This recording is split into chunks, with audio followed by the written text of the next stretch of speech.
We've been inspired by the Netflix series Bridgerton and the books of Jane Austen to create a series about life in Regency England.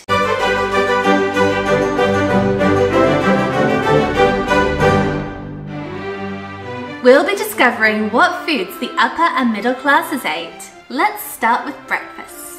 Breakfast was a relaxed, informal family meal eaten in the drawing room, usually between 9 and 10 a.m. The ladies would already be fully dressed and coiffured, and the gentlemen would have already been dealing with their business affairs. Favourites included honey cake, plum cake, French bread and brioche. The bread was sometimes toasted and spread with butter.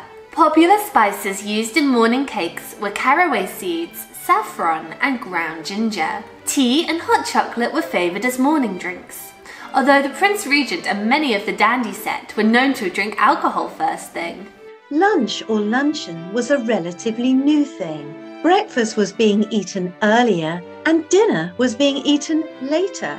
It was around this time that sandwiches were first introduced, but they weren't sandwiches like we know them today. In the Regency period, they were very small triangles, eaten with a knife and fork. In addition to these were cold meats, cakes and fruit. I think I'm being eaten for lunch over here. Oh my goodness me! Dinner was the most opulent and extravagant meal, particularly if there were guests.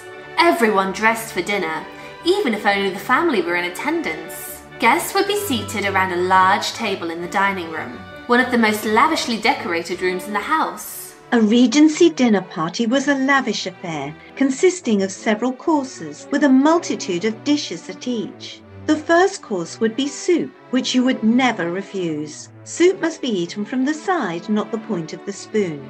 And, in eating it, one had to be careful not to make a noise by strongly inhaling the breath. This habit is excessively vulgar. One cannot eat too quietly. Roasted meats would be served alongside savoury pies. There would also be the game course. In seaside towns there would almost certainly be a fish course, as fresh fish were abundant. A common dish was mackerel with fennel and mint. Next, larger joints of meat like mutton and beef would make an appearance. The gentlemen of the party would serve themselves from the dishes in front of them and offer them to their neighbours. Vegetables were also served at this point. They would be drowned in a rich butter sauce, as during this period butter was more expensive than meat and showed off the wealth of the host. Pickled vegetables were also popular. There was a selection of desserts. Often these were displayed in a fashionable pyramid shape, especially fruits and marzipan. Various jellies, puddings, tarts and custards were also served. At the end of the meal, ladies would retire to the drawing room to converse and occasionally to embroider, while gentlemen would enjoy their port in the dining room. After about an hour, they would all gather together to drink tea, chat and perhaps play some cards. Supper was eaten as late as 10 or 11 p.m. at night. Returning from the opera or theatre by coach, people would need a nice hot drink or a light meal, such as soup, when they returned. Often a negus was made for people about 20 minutes before they were due to leave. It was made of calf's foot jelly, wine, spices, lemon and boiling water. Yum! This video was suggested by two of our YouTube friends.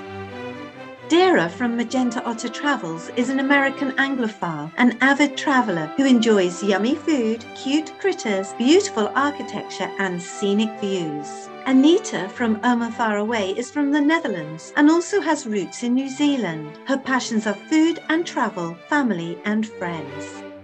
If you're enjoying the new series of Bridgerton and you're interested in learning more about life during the Regency period, why not request a topic for us to cover? We'll give you a shout out if your suggestion is chosen.